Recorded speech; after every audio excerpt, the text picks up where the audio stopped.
you come to understand what Jackie has at stake and has to lose by committing to this life with the Kennedys. Liz Egan, an editor at the Book Review, is here to talk about Louis Bayard's new novel, Jackie and Me, which imagines the life of the young Jacqueline Bouvier before she became Jackie Kennedy. What Paula Byrne brings to the table is the distance of someone who was not a close intimate of hers, who's maybe less interested in sanding off some of her rough edges. Matthew Schneier is here to talk about a new biography of the British novelist Barbara Pym. Plus, Alexandra Alter has news from the literary world. And Times' critics Jennifer Salai and Molly Young join me to talk about books they've recently reviewed. This is the Book Review Podcast. It's June 17th. I'm John Williams. Liz Egan joins me now. She's an editor at the Book Review and also the curator of the Book Review's group text column. Hi, Liz. Hi, John. How are you? I'm good. So you're here to talk about your latest pick for group text, the June pick. And we should just say briefly up front for those who aren't aware, you haven't been on in a while, that the group text series is a book each month that you pick that you think is particularly well suited to book club discussion. Is that fair? That is fair. And I always include, along with my review, suggestions for further reading and then a couple of questions to maybe kickstart your conversation with your book group about that particular book. Right. So this is a real starter pack. There's no excuse for people not to choose this for their book club by the time you're done giving them the outline. Definitely not. And in the case of my June pick, not only is it a really discussion-worthy book, but it's also really fun. And I imagine a book group sitting outside with frosty glasses of rosé and having not just a deep conversation, but also a fun one. You've picked a novel by a veteran novelist, Louis Bayard. This is his 10th book. Tell us about it. This book is called Jackie and Me. And it is the story of the friendship between a real-life friend of JFK's, whose name was Lem Billings. He was a friend of John Kennedy's from high school and remained his friend, I believe, until his death. And Louis Bayard imagines the friendship that sprung up between Lem and Jackie before she married Jack. So the book begins in the summer of 1951 when the two meet one another. And they become really fast friends as JFK is kind of becoming JFK and running for office and laying the groundwork for his major political career. And he turns to Lem as sort of his fixer and his trusted advisor and basically asks Lem to entertain Jackie. This is rooted in reality, but Bayard runs with it and imagines conversations between Lem and Jackie and just shows this, on one hand, fabulous life of parties and museums and fun they had together, but also sets up this ticking clock where you come to understand what Jackie really has at stake and has to lose by committing to this life with the Kennedys. And that includes a career of her own and a private life, which she values deeply, and also fidelity.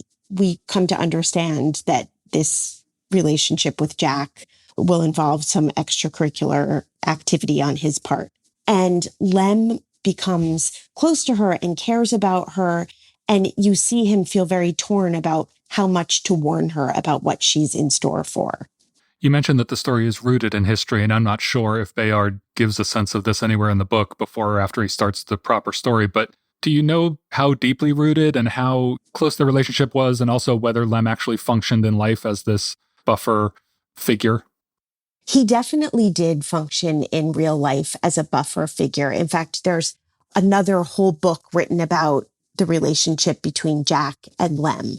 And in an author's note, Bayard states, actually, it appears at the back of the book, which I thought was an interesting decision on his part. He does say this is entirely a work of fiction, but this person, Lem Billings, really did exist. And there's been a fair amount written about him, but he's obviously Bayard is imagining everything else and filling in the gaps. I had never heard of Lem Billings before. His full name is Kirk Lemoyne Billings. He was gay at a time when, in the circle he ran in, it wasn't really spoken about. And he was fiercely loyal to Jack. In my obsessive Googling of him, some have said he was in love with Jack. I'll leave that to history.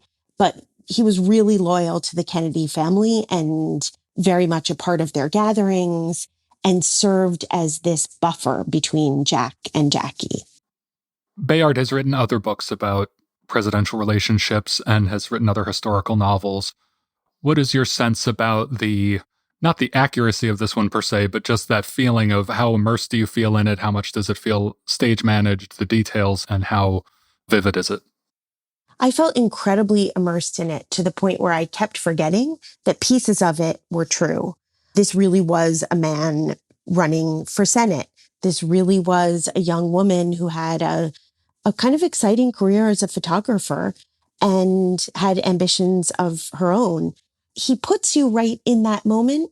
And I should also say, even if you're not somebody who particularly cares very much about the Kennedys, it's a great story. I feel like in many relationships, there's kind of a third wheel, if you will, who brokers things and eases conversations. Do you know what I mean? Like makes the whole thing work, let's be honest. Yeah, absolutely. Like when Jackie goes to visit the Kennedys for the first time in Hyannisport, Lem is there to kind of decode their whole kingdom for her in a way that Jack kind of can't be bothered to do. I actually think in real life, that's a dynamic that exists more often than we think. And it's fun, or more often than we read about in novels. I found it really fun to look at this angle on history through the eyes of a friend. And Lem and Jackie both have a lot to lose in this relationship. And we come to understand that over the course of the novel. So it's this balance between nostalgia and kind of poignancy, and also great fashion and great food and great cocktails. And to me, it hit the perfect summer book club note. You've mentioned fun a couple of times, so I assume that in terms of the style and the overall feeling of the book, that it includes both intimate, emotional tones, humor. It sounds like Bayard kind of hits all the notes and has a wide palette. Absolutely. And it begins with Lem in 1981 seeing Jackie walking down a street in New York City. They don't say hi. You realize that they were friends at some point, and you don't know why they've become estranged. So he's looking back with the perspective of time.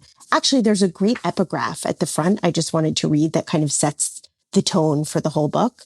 It's from The Picture of Dorian Gray by Oscar Wilde. And it just says, young men want to be faithful and are not. Old men want to be faithless and cannot. This is all one can say. And that sense of mystery and promise sets up the tone of the book for me. Well, we should emphasize before we start talking about a related book that we talked before we came on air about how you are not a Kennedy obsessive. And so you are not recommending this book simply because anything between two covers about the Kennedys would appeal to you. I should say, I mean, you might guess from my name, Liz Egan, I am of Irish American stock. My grandmother definitely had a picture hanging in her kitchen alongside the Pope's picture. So, I mean, I grew up with a certain curiosity about the Kennedys, but I don't totally understand some people's complete obsession with them. I also feel like this poor family at a certain point should just be left alone. But this book didn't feel to me like it crossed any ethical boundaries, and it just drew me in. The other book that I wanted to mention is another book that doesn't name the Kennedys, but is inspired by a Kennedy story. It's called Meant to Be, and it's by Emily Giffin. It came out on May 31st, and it reimagines the story of JFK Jr. and Carolyn Bessette Kennedy, who was his wife. They died together in a plane crash in the summer of 1999. And Emily Giffin writes this like really frothy and fun but also incredibly tragic in some ways story of this couple. The man in the story is Joseph S. Kingsley Jr., who comes from a political dynasty and marries a young model named Kate Cooper. And Emily Giffen kind of asks the question of what would have happened if some of the circumstances in JFK Jr.'s story had been tweaked slightly. I don't want to give too much away, but it's clearly inspired by the Kennedy story and is equally gripping and a fun, really fun companion to read with Jackie and me. Well, so there it is, some extra homework for the book clubs. It could be a twofer if they would like it to be. Yes. Very good of you, Liz, keeping people busy for the summer months. I like to perform that service. So this month's group text pick, again, is Jackie and Me by Louis Bayard. Liz, thanks for being here to talk about it. Thanks, John.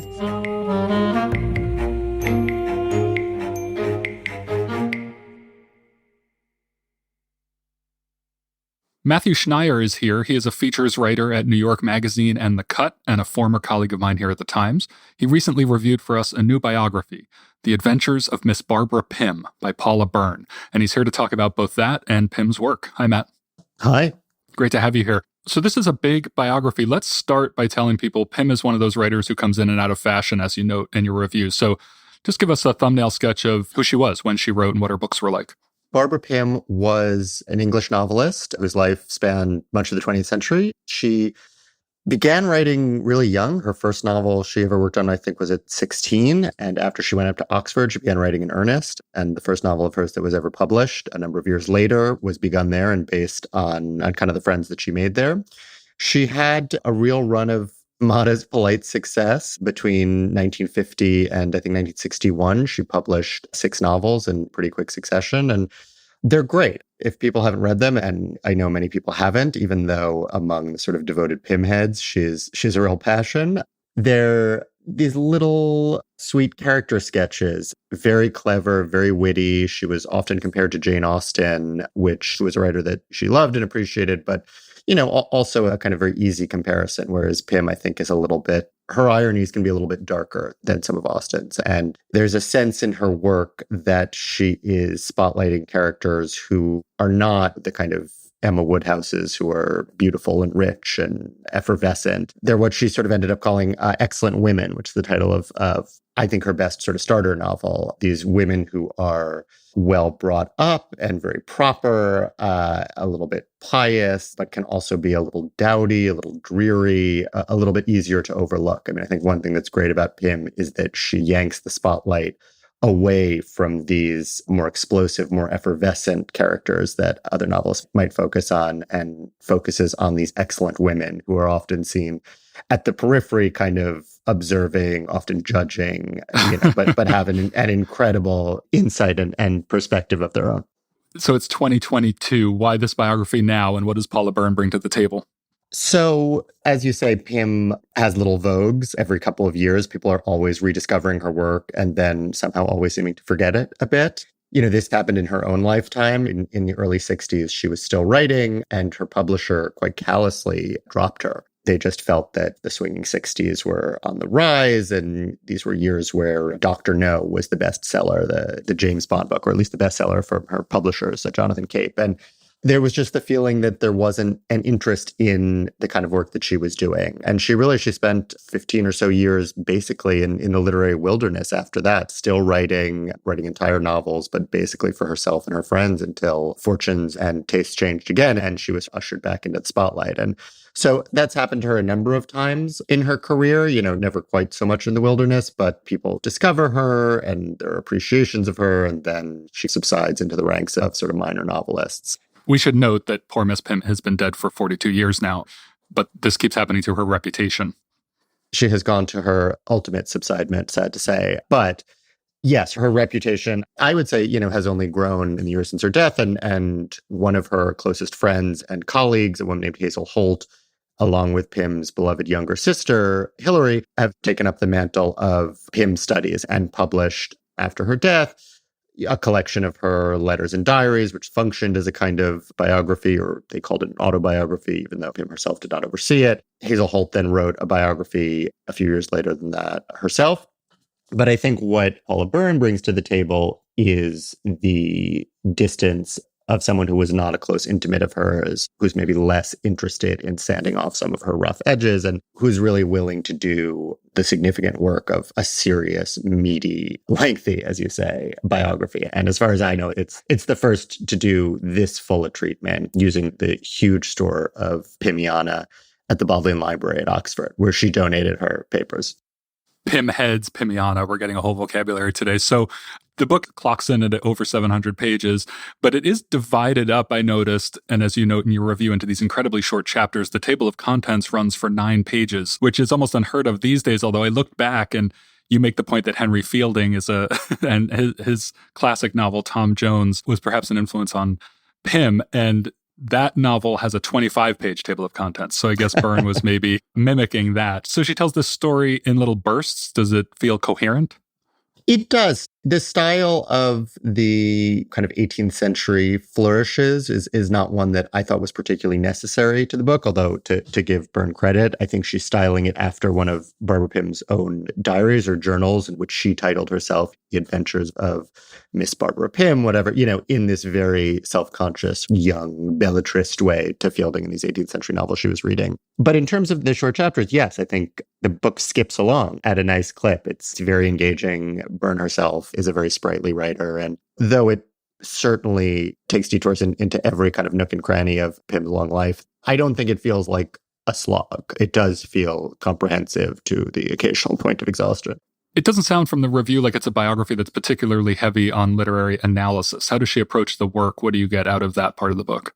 I was a little surprised by that, to be honest, although the work of the biographer and the work of the literary critic are not, strictly speaking, the same. She certainly treats all of Pym's novels individually, the 6 she published in her early burst, then some later ones once she began being published again, some juvenilia, some unpublished things. Because Pym donated all of her manuscripts to Oxford, she has access to early drafts, and in some cases, those drafts had surprising things that didn't make it into the final work. I think her analyses don't go that much farther than plot summary. That's okay. She has her tastes among the books. She allows in some of her personal judgment. But I, for one, having read and loved, I should say, all of Pym's novels, was hungry for a little bit more about the correspondences between them, the evolution between them, especially because, and this is something that Pym's readers have always noted, they sort of all function as a kind of Pym extended universe in the same way as the sort of Marvel extended universe, where characters recur and plot points are picked up later in completely different books. You really get the sense that Pym is sketching the broad contours of a world. They're not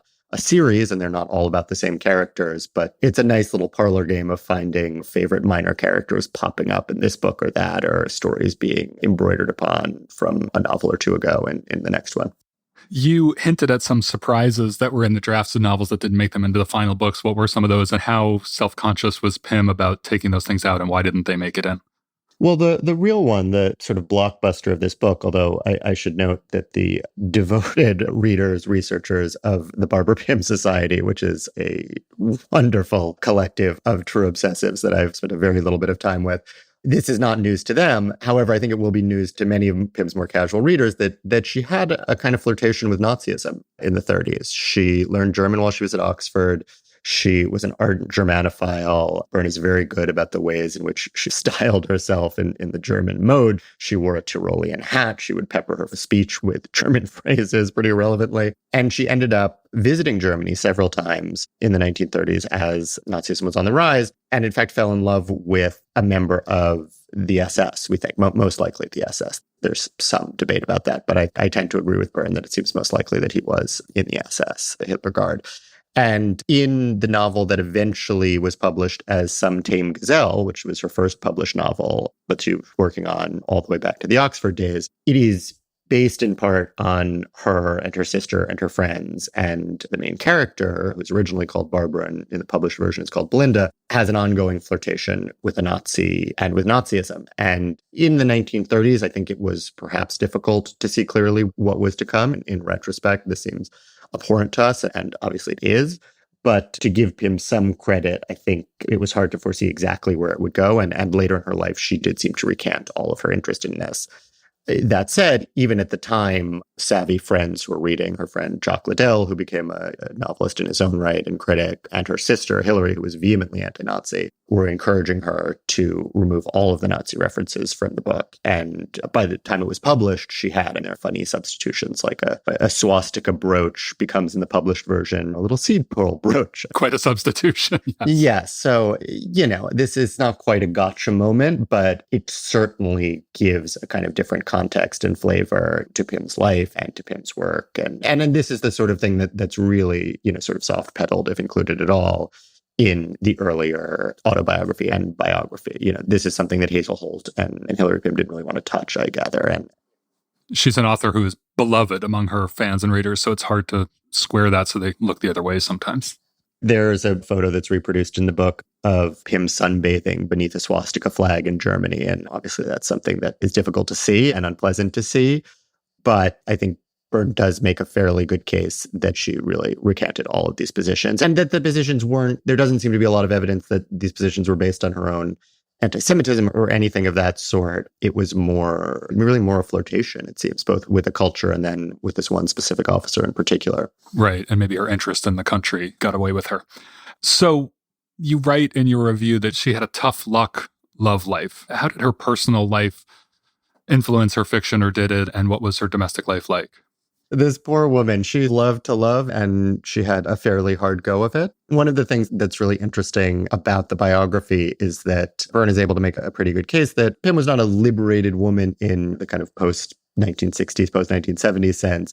However, because her reputation settled into this sort of slightly dusty, slightly churchy mode of these kind of excellent women, I think a lot of readers maybe expect that she's, a bit virginal. She herself quite openly calls herself a spinster, and her novels center spinsters. So I think it's not a huge leap to imagine that she was sort of not interested in any of that. And in fact, she had quite an active love and sex life, beginning at Oxford and continuing throughout her life. She had dalliances with friends and with lovers. She tended to have bad luck. She tended to fall for people who were unavailable in some way, in some cases married, in some cases not interested or not durably interested. And she tended to hold on pretty tight. She had one affair with a guy who later became an MP, Julian Amory. And I think in total they spent 20 hours together. And she wrote in one of her journals, I think, it was 20 hours, but it will sustain me for 20 years. And she ended up subsisting on crumbs a bit. But that said, she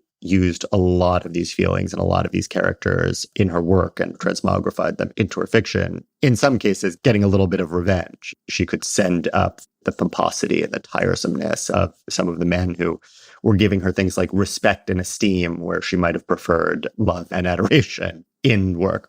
You mentioned that her reputation got churchy and dusty, but I assume, given your joy in the books, that there is a great deal of humor in them. What are the delights in them? She's a really witty, lovely, understated writer. She has a kind of sense of, I don't know if it's exactly a sense of the absurd, but she certainly is willing to poke and prick at the social rigors and proprieties and, mores of her own class, of churchgoers. I think she is magnanimous without being pious. She was a devoted churchgoer all her life. She was a believing Anglican. It's a major focus of her novels, but she is not as uptight about it as that description might suggest. And so I have to say I did not know very much about high services and vicars and abbots and whatever else and all the rest when I began reading her books several years ago, and it did not in any way hamper my enjoyment of them. Well, you mentioned briefly Excellent Women, which I think is both, it is considered probably her best, but also it's her most famous at this point. I'm curious as to whether the other books blend into each other a bit tone-wise, or whether there's one other than Excellent Women that rises above to you and becomes better than the rest. Her books certainly all are a kind of self-contained canon, but I do think just about every individual one that I've read is a worthy and wonderful small novel. I shouldn't keep calling them small. That sounds condescending and reductive. They're actually a kind of perfect gem-like novel, and I appreciate them much more for that. I mean, my constant complaints about Paula Byrne and her 700-page biography suggest anything. It's that maybe my sweet spot is 200 to 300 pages. My favorite among them after Excellent Women is one called A Glass of Blessings. It's a little bit later on. It features unusually a central protagonist who's married and who's dealing with the ups and downs of a long and perhaps slightly stale marriage. It also, in an interesting way, brings in the perspective of gay characters. Pym was very friendly with and sometimes a bit in love with gay men throughout her life. They were some of her most devoted readers. They were some of her best friends. And very unusually for the time, they end up featuring quite prominently in some of her novels. And so there's a very interesting interplay in A Glass of Blessings between this married woman, Wilmot Forsythe, a very Pym name, who has a kind of flirtation and a dalliance with, or thinks she does, with a man who turns out to be gay and in a gay relationship. That one's wonderful. That was a favorite of some of Pym's readers. I believe it was Philip Larkin's favorite. It's not Paula Byrne's favorite. Paula Byrne makes special notice of a late Pym novel called The Sweet Dove Died and contends that it's her best novel. And I actually would have loved to hear a little bit more about why, because I vehemently disagree. But, interested parties might go looking for that one too. It's a slightly darker novel, and it's certainly worth a read. Just to me, doesn't rise to the level of those other two I mentioned. I should mention that 5 years ago, you wrote for The Times a piece in praise of Barbara Pym in which you parsed some other novels of hers and recommended a few others, so readers should go and find that. You wrote that lately she has found new favor, though it is still more common to find readers who mean to read Pym than those who have actually read her, but you should. So we're sending you off to read Barbara Pym and the new biography of her by Paula Byrne, The Adventures of Miss Barbara Pym, and the work of Matt Schneier, a features writer at New York Magazine and The Cut. Seek out his work as well as Pym's. Matt, thanks for being here to talk about it. Thanks for letting me soapbox even more about Pym. I'm still going 5 years later.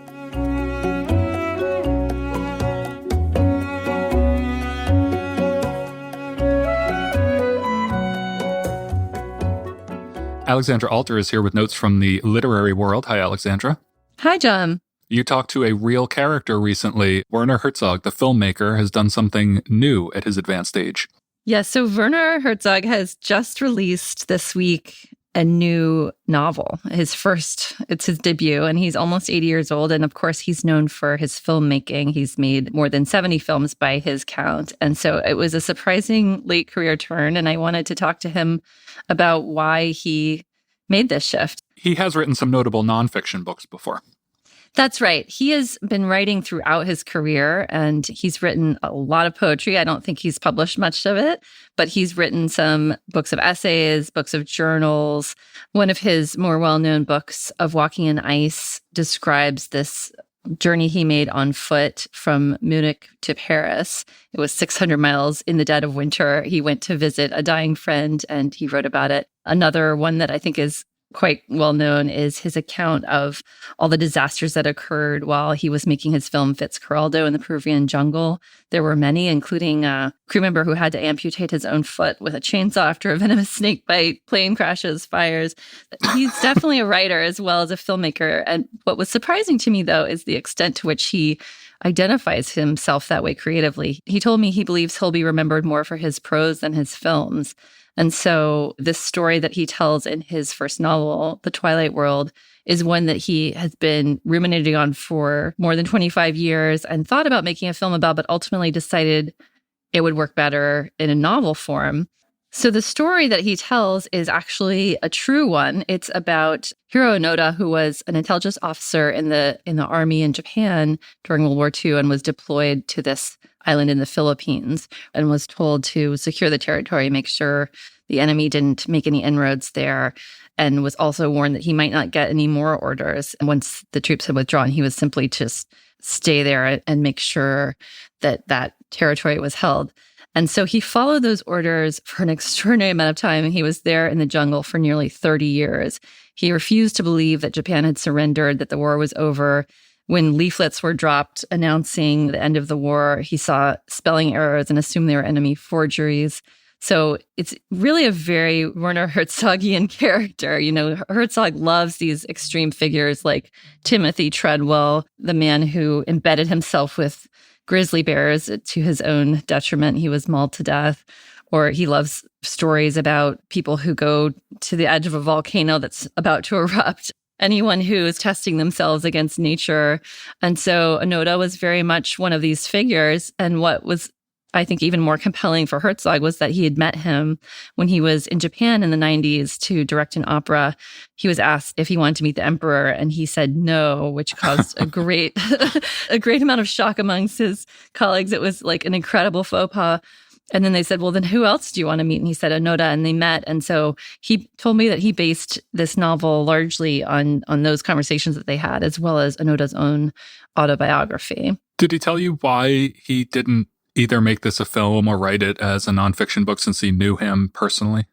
I did ask him that, and he's not quite comfortable with the fiction label. He said, I understand why they categorized it this way, but I'm not sure if it is a novel. It's very much written like a novel because apart from the first person account of meeting Onoda, which occurs at the beginning and the end, the bulk of the narrative is from a close third person account of what Onoda experienced in the jungle. So it doesn't quite have that heft of nonfiction. But when I asked, why did you write this as a novel? He gave me the most Werner Herzogian answer that you can imagine. He basically said the way that time operated for Onoda, you couldn't capture in film. This is what I'll give you the direct quote. He said, "We settle ourselves into a grand fiction of present time. It is a fiction. Technically, present time does not exist. Our sense of present time is technically impossible because when you lift a foot from the ground, lifting it up is already past. Setting it down on the ground is already future." So he felt like this was something that he couldn't capture in film. He needed to explore the strange mental space that Onoda was experiencing, as well as the way time can speed up or slow down in the jungle. Herzog has spent a lot of time in the jungle himself. So he decided a novel was the way to do it. I think there was also a practical reason, which was that he wrote this book at the start of the pandemic when his film production was shut down, and his wife Elena told him basically, you need to do something. he's a hyper-productive person. So he wrote this novel, and then right after he wrote his autobiography, which is 300 pages and is being translated from German as we speak. Oh, wow. So we'll get that soon-ish. It should be soonish, yes. And it has a fantastic title, which comes from one of his films. It's Every Man for Himself and God Against All. So, okay, given that title and the quote you read, I assume that many of our listeners are familiar with Herzog. And I don't know whether a persona is the right word because it seems to just be him. It's not something he puts on. He's a very interesting guy with a very interesting way of seeing the world and speaking about it. What was it like to meet him? I assume you did this over video? We did it over video because he was in Austria in the mountains where he just finished recording the audiobook of The Twilight World and of his memoir. He did the German version of the memoir and then the English version of the audiobook. He was a fascinating person to talk to and also a challenging interview subject because this has come up in other interviews he's done, of course. He's given many over the years, but he says, and it's true from my experience, he's very averse to self-reflection and introspection. So if you try to probe why he's interested in certain subjects or the way that he works or what inspires him, he really has very little patience for those questions. He really wants to talk about either these figures that he has lionized in his work, either in his films or now in his novel, or what they represent. So a lot of his reflections on those characters are very philosophical. He will not waste any time on small talk or talking about himself. So there isn't any small talk, which isn't surprising to me, but is there any sense of warmth, or is it just like talking to an intimidating oracle? No, he was quite good-humored, and it's exactly like you say, it's not a persona that he puts on. This is simply who he is, and it's very much like the voice that you hear narrating his documentary. The voice in his prose is very similar to that. I haven't read his poetry, but I have to imagine it's along those lines too. So yeah, it is kind of like engaging with the Werner Herzog that we've seen over the years. That's amazing. I really wish I could have been a fly on the Zoom while this was happening. But as always, people can go online and read the full piece of your interview with Herzog and your take on the book, which is really great in and of itself. Alexandra, thanks for being here. Thanks so much for having me.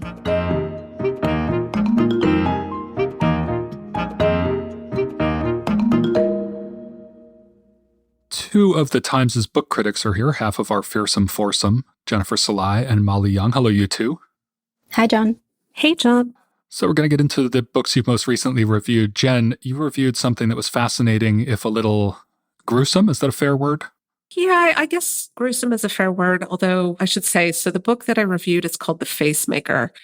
And it basically tells a story, the life of the reconstructive surgeon Harold Gillies, who during World War I mended the faces of those men who were sent to war and came back to England, which is where he was based. Lindsay Fitzharris, who's the author, she wrote a previous book called The Butchering Art, which was about Victorian medicine and how there was this deepening understanding of the role of germs, essentially, and how that made a huge difference. And so this book, I feel like, is an appropriate sequel to that. Gillies was working at a time where there was a better understanding of how germs actually worked, but this was before antibiotics. So he was treating men who were subject to this new technology during World War I. It was a new kind of warfare. And so these were men who, because there was a better understanding of antiseptics, they might survive injuries that in the past would have been completely fatal.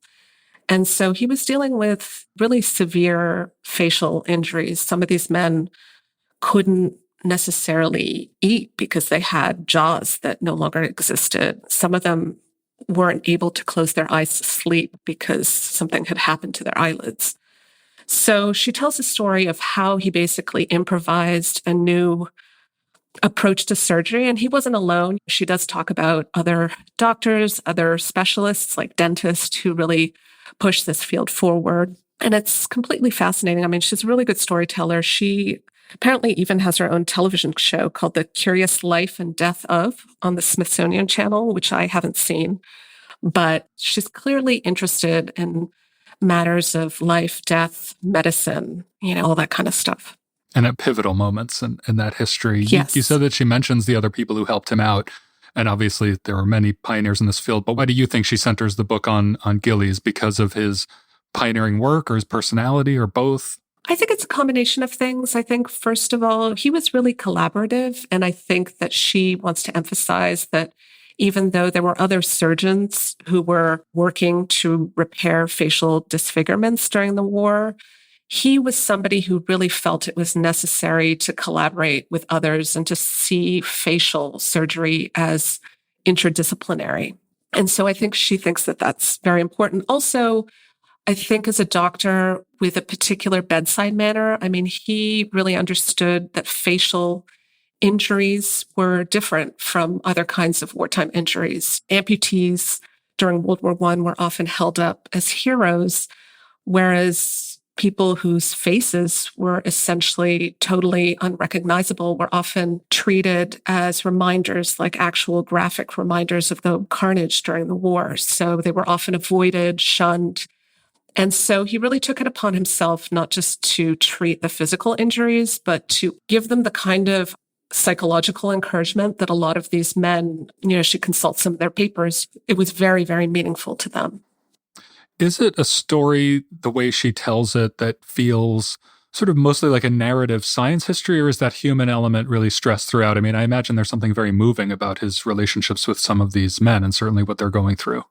She is very interested in the human element, and it is very moving, especially when she covers the experience of some of the men who found themselves in his care. And so she recreates what actually happened to them and how they found themselves being treated by him. But at the same time, he sort of comes across, and this might be what he was actually like as a person, but he definitely comes across as a hero. You don't get a sense of interpersonal drama. Really, the suspense in the narrative takes place in terms of, is he going to be able to help this person? And she recreates some of his experiences in the operating theater in such a way that really gives you a sense that what he was doing was new. And he really had to figure out a lot of these things on the fly. And, it was really important to him to prepare. I think he recognized that in order to improvise, he had to have certain structures in place. But then once he got into the operating room, he really just had to pay very close attention to what was going on and to the specifics of each patient's experience. Yeah, well, and some of the things he pioneered are really incredible, reading about them in your review. I'll close by asking, on a scale of 1 to 10, squeamishly, how high up do you have to be before this becomes a tough read?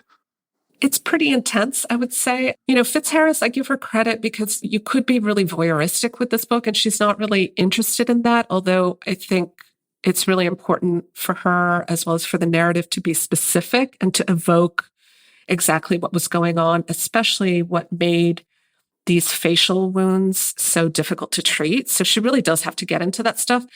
I would say 1 to 10, maybe a 6 or 7. But I should also say that there are a series of photographs in the book, which readers can skip because they're all collected in the middle, where you actually get some of the photographs of the patients that were taken at the time. And the transformation that Gillies was able to make on some of these patients is really astonishing. But at the same time, you look at what they started out with, and I can imagine that it was really difficult for a lot of these patients to handle. Molly, you reviewed a book that is also about a fascinating subject, obviously one that is less life or death oriented, but one that especially I think people who grew up in the three of us, our general age group, looping Jen and I into your younger cohort, we all grew up with this structure very much in our lives. What book did you write about this week? I wrote about a book called Meet Me by the Fountain, An Inside History of the Mall by the design critic Alexandra Lang. And this is as the subtitle says, an inside history. So what is the purpose here? To draw us from the earliest malls to the current day? And is there a larger argument behind the book, pro-mall or anti-mall? She does end up making a pro-mall argument, but it's a qualified argument. So the book begins with kind of an overview of what the mall was and how it came to be. And then it moves on to discuss how this architectural innovation evolved or devolved and how it shaped the way people behaved inside spaces. And I was talking about the book with somebody, and I mentioned the sort of timeline, which is that malls as we think of them are a post-World War II invention. And my friend was like, oh, that's so weird. I thought malls had been around for much longer than that. And then I was talking with someone else, and they were like, oh, that's weird. I thought malls were invented in the 80s. That's what I would have said.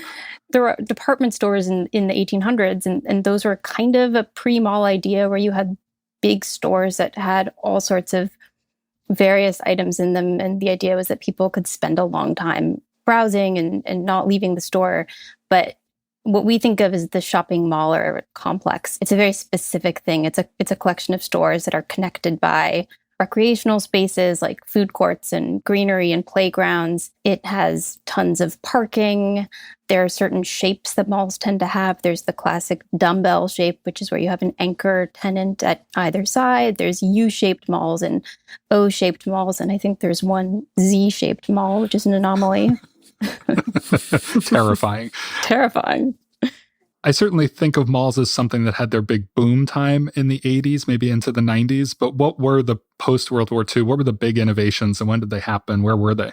So they happened in the Midwest. All roads lead back to this one guy named Victor Gruen, who fled Vienna in the late 1930s and arrived in New York. And he'd studied architecture, so he started working in retail. And the interesting thing about Gruen is that politically and culturally, he was very much a socialist. And so it's funny that this is a guy that basically invents the great American temple of consumerism. But on the other hand, Lang points out that this is also a guy who's a fan of very large top-down planning efforts. And if you look at his earliest proposals for malls, these were spaces that weren't just shops, but they also had post offices and schools and community centers and dentists. And so in his conception, there is always a civic dimension to the mall that obviously later went away because it wasn't contributing to the cash spent per square foot.